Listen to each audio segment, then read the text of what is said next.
नानजीभाई खेमजीभाई ठक्कर यांनी कुडपणगाव दत्तक घेण्याचा मनोदय व्यक्त केला आहे. कुडपण गावाचं ऐतिहासिक, आध्यात्मिक आणि पर्यटन महत्त्व लक्षात घेता उपमुख्यमंत्री एकनाथ शिंदे यांच्या सहकार्यानं रायगड पर्यटनासाठी कुडपण विकासाचा पण केला ठाम निर्धार. राज्याचे रोहयो, खारजमीन आणि फलोत्पादन मंत्री भरत शेठ गोगावले यांनी व्यक्त केला आहे. कुडपण गावच्या विकासासाठी नानजीभाई ठक्कर यांनी भीमाच्या काठी सुळक्यावर शंकर आणि मारुतीच्या विराट मूर्ती बसविण्याची ग्वाही दिली आहे. मंत्री गोगावले यांनी कुडपणसाठी विशेष निधीची उपलब्धता देण्याचं आश्वासन दिलं आहे. कुडपण विकासाचे प्रमुख मुद्दे: रायगड पर्यटनासाठी कुडपण विकास, भीमाच्या काठी सुळक्यावर शंकर आणि मारुतीच्या विराट मूर्ती बसविणे, कुडपण गावासाठी विशेष निधीची उपलब्धता, पोलादपूरपासून कुडपणपर्यंत येणाऱ्या रस्ता पुन्हा करणे. तुम्हाला माहिती आहे का, कुडपण गावात सुवर्ण महोत्सवी अखंड हरिनाम सप्ताहाचं आयोजन करण्यात आलं. या सप्ताहानिमित्त विविध आध्यात्मिक कार्यक्रमांचं आयोजन करण्यात आलं आहे. येत्या 1 जानेवारी 2026 पर्यंत होणाऱ्या या सुवर्ण महोत्सवी अखंड हरिनाम सप्ताहानिमित्त मधल्या कुडपणमधील विविध आध्यात्मिक कार्यक्रमांचं आयोजन करण्यात आलं. विविध क्षेत्रातील मान्यवर तसेच साधारणपणे 25 ते 25,000 वारकरी भाविक उपस्थित राहण्याची अपेक्षा सुनील चिकणे, तुषार चिकणे, विष्णू चिकणे, नरेश चिकणे, विशाल चिकणे, लहू चिकणे, आनंद चिकणे तसेच कुडपण बुद्रुक ग्रामस्थ मंडळ व KBR युवा मंडळाने व्यक्त केलेला आहे.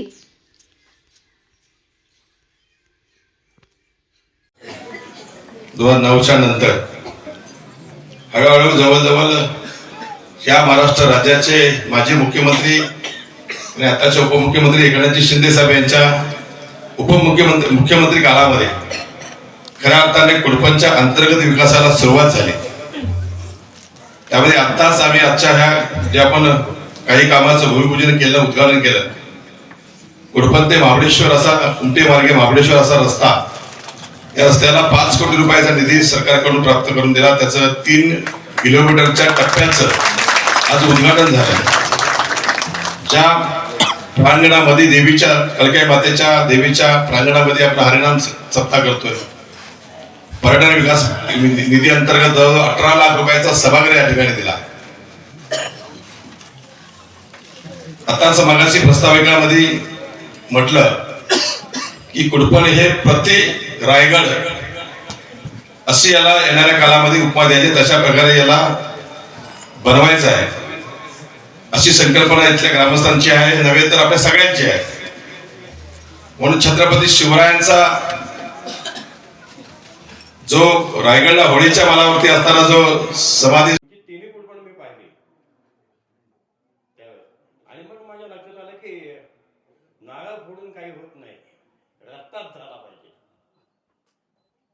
त्याच्यानंतर त्यांचं राज्य गेलं. मग माणिकराव जगताप आले, त्यांना मी पहिल्यांदाच बातमी टाकली की रस्ता झाला नाही तर स्वातंत्र्याच्या 50 वर्षानंतर सुद्धा आपण गावापर्यंत जाऊ शकलो नाही याची खंत काय राहील.